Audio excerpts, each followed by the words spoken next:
Disadari kenyataan hidup ini. Jangan kaget, bahkan dengan orang yang paling kamu cintai pun, ya mesti salah satu akan saling meninggalkan.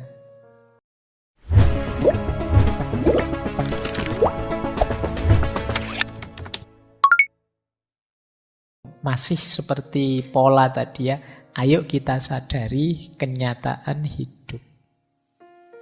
Dalam hidup ini, kata Marcus Aurelius, ada yang hadir, ada yang keluar dari keberadaan.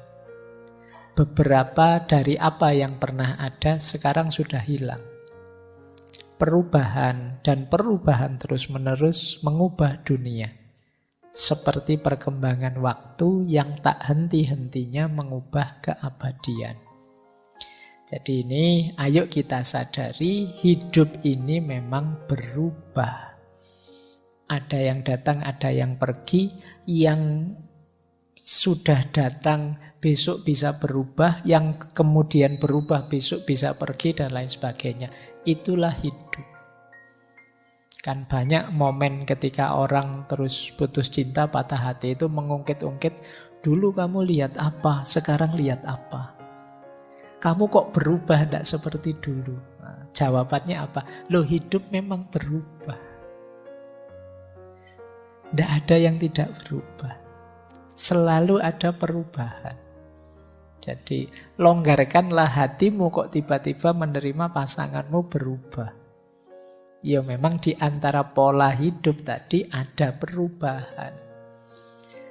Kok dilalah ya perubahannya ke arah yang pahit bagi kamu. Ya itu nasibmu sudah.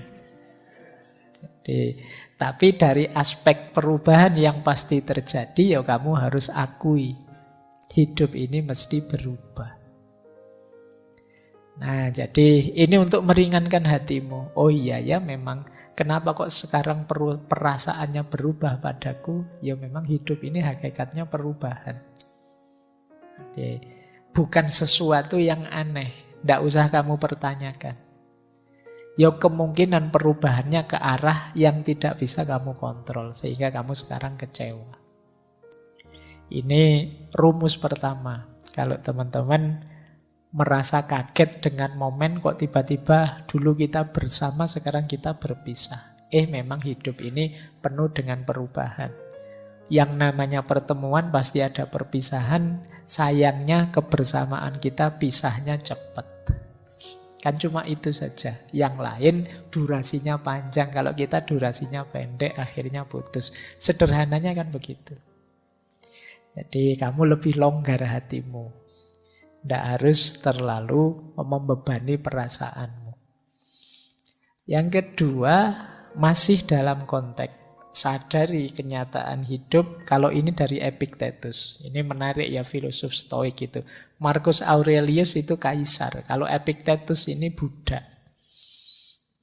Jadi pengikutnya aliran ini dari kaisar sampai Buddha. Kata Epictetus begini, saat engkau mencintai sesuatu, tempatkan di hadapan dirimu posisi yang berlawanan. Apa salahnya saat engkau mencium anakmu, engkau bisikkan dengan suara lirih, besok kamu pun juga akan mati. Dan kepada temanmu, besok kamu yang akan pergi atau aku yang akan pergi, dan kita tidak akan pernah bertemu lagi. Nah ini menarik. Kalau pas kamu lagi hangat-hangatnya pacaran, terus kamu bilang, pada saatnya ya tetap kita akan berpisah.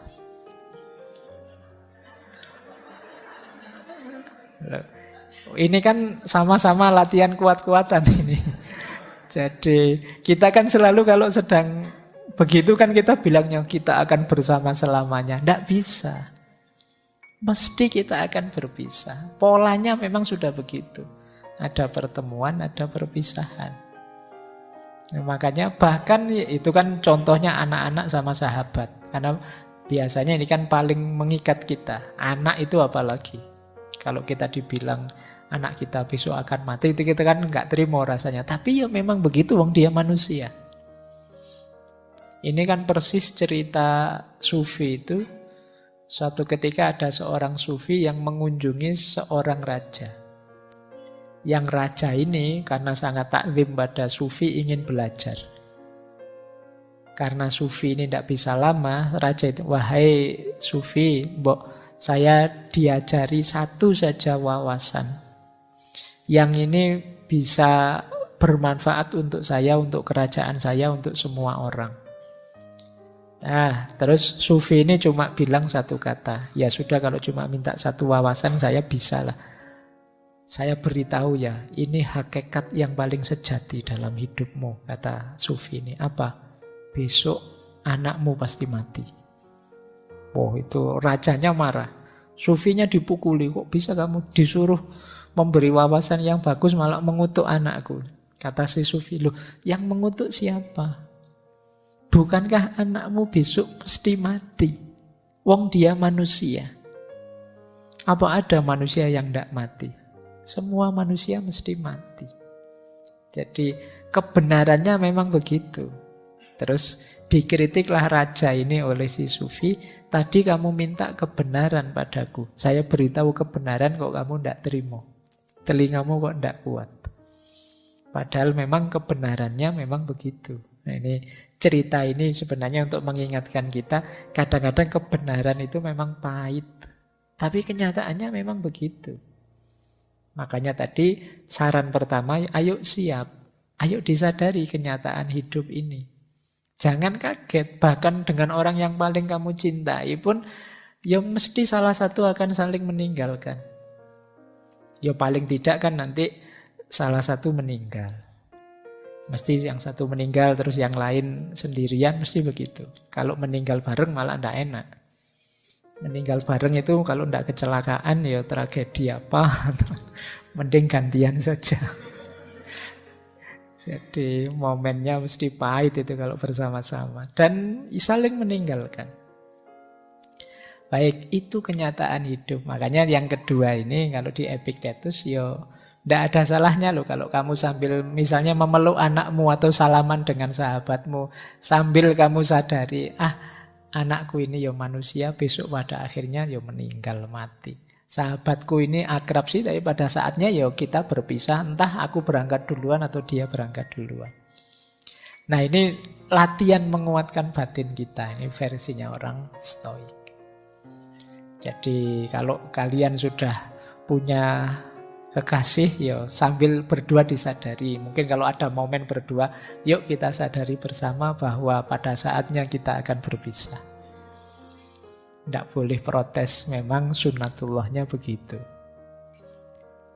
Yang kedua itu. Yang ketiga, ini masih dari Epictetus. Ini untuk menguatkan kita. Kata Epictetus begini, apa yang engkau cintai bukanlah milikmu. Itu diberikan kepadamu saat ini. Bukannya tidak akan diambil lagi, juga tidak diberikan padamu untuk selama-lamanya. Seperti buah ara. Buah ara itu seperti buah delima. Kalau dalam bahasa Arab namanya buah tin. Rasanya manis. Yang diberikan kepadamu atau seikat buah anggur pada musim tertentu dalam setahun. Jika engkau menginginkan buah ini di musim dingin, engkau bodoh. Jika engkau menginginkan putra atau temanmu ketika dia tidak lagi diizinkan untukmu, tidak lagi jadi jatahmu, engkau harus tahu bahwa engkau seperti orang menginginkan buah ara di musim dingin.